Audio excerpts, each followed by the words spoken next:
हरियाणा में राज्यसभा की 2 सीटों का चुनाव कांग्रेस के लिए बेहद चैलेंजिंग बन गया है, क्योंकि कांग्रेस को क्रॉस वोटिंग का डर सता रहा है और इसलिए उसने अपने विधायकों को सेफ हाउस में यानी हिमाचल में शिफ्ट कर दिया है। वहाँ पर विधायकों की पहरेदारी हो रही है, वहाँ पर विधायकों की खातिरदारी हो रही है और कुफरी के शानदार माहौल में अब विधायक 16 तारीख को वोटिंग के दिन ही वहाँ से वापस लौटेंगे। नमस्कार, मैं हूँ कुलदीप शिरान।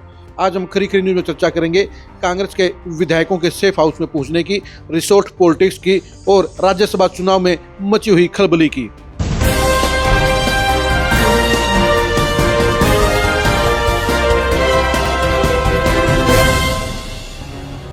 पिछले 10 साल के दौरान 2 बार ऐसा हुआ है कि कांग्रेस के विधायकों की क्रॉस वोटिंग के चलते उसके समर्थित प्रत्याशियों की हार हुई है और एक बार फिर से कांग्रेस के लिए हार का डर सता रहा है और सेफ हाउस में भेजना उसकी मजबूरी हो गई है।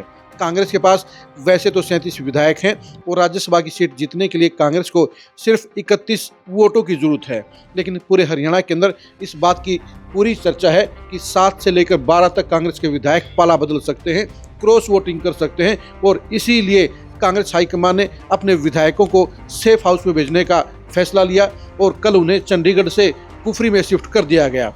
अब रिसोर्ट पॉलिटिक्स के जरिए कांग्रेस के विधायकों को एकजुट रखा जाएगा, उन्हें वोटिंग का तरीका बताया जाएगा और उनके बीच में काली भेड़ों को पहचानने का प्रयास किया जाएगा। वैसे तो कांग्रेस का दावा है कि उसके 37 के 37 विधायक एकजुट हैं, लेकिन दूसरी तरफ निर्दलीय प्रत्याशी सतीश नांदल को सपोर्ट कर रहे एक निर्दलीय विधायक का कहना है कि कांग्रेस के 10 विधायक उनके संपर्क में हैं और राज्यसभा चुनाव में बड़ा खेला होगा। अगर ऐसा हो जाता है तो ये कांग्रेस के लिए बहुत बड़ी फजीहत की बात होगी, कांग्रेस के लिए दिक्कतें बढ़ जाएंगी और पूरे देश में इसका नेगेटिव मैसेज आएगा। इसलिए कांग्रेस हाईकमान ने अपने विधायकों को हिमाचल में भेजने का फैसला लिया। हिमाचल में इसमें कांग्रेस की सरकार है, सुक्खू हरियाणा के विधायकों की मेजबानी कर रहे हैं। मुख्यमंत्री सुक्खू को साफ तौर पर हरियाणा के विधायकों को लेकर कोई भी देखभाल में कोर कसर नहीं रखने के लिए कहा गया है और वो पूरी टीम के साथ वहां पर अपने अधिकारियों को भेजकर सारी व्यवस्था को अंजाम दे गए हैं। हरियाणा के विधायकों की संभालने की जिम्मेदारी जहां चंडीगढ़ में पूर्व सीएम भूपेंद्र हुड्डा निभा रहे हैं, वहीं सांसद दीपेंद्र हुड्डा की अगुवाई में पार्टी के 3 अन्य सांसद सतपाल ब्रह्मचारी, जयप्रकाश और रुण मुलाना भी विधायकों की रखवाली कर रहे हैं, उनकी पूरी सेवादारी कर रहे हैं।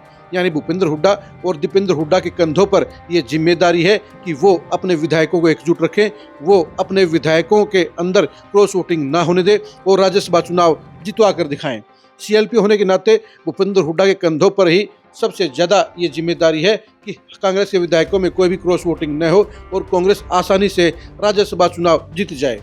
लेकिन जिस हिसाब से सतीश नांदल और उनकी टीम मैदान में डटी हुई है, जिस तरह से प्रचार चल रहा है, जिस तरह से 7 से 12 विधायकों की क्रॉस वोटिंग की चर्चा है, उससे इस बात को लेकर इनकार नहीं किया जा सकता कि कुछ उलटफेर भी हो सकता है। और अगर उलटफेर हो गया, अगर कांग्रेस का प्रत्याशी चुनाव हार गया तो फिर हरियाणा के नेताओं के लिए दिक्कत बढ़ जाएगी। लेकिन बीजेपी पूरी ताकत के साथ क्रॉस वोटिंग कराने के लिए जुटी हुई है। उनके मीडिएटर लगातार कांग्रेस के विधायकों के संपर्क में रहे हैं। अब देखने की बात यही रहेगी कि सेफ हाउस में जाने से पहले कांग्रेस के विधायकों के साथ उनकी कोई सेटिंग हुई है या कांग्रेस के विधायक अपनी जगह अपने स्टैंड पर पार्टी के साथ खड़े हैं। यानी अब 16 मार्च को ही पता चलेगा कि कांग्रेस के अंदर कोई खेला हुआ है, कांग्रेस के अंदर काली भेड़ें हैं या नहीं है।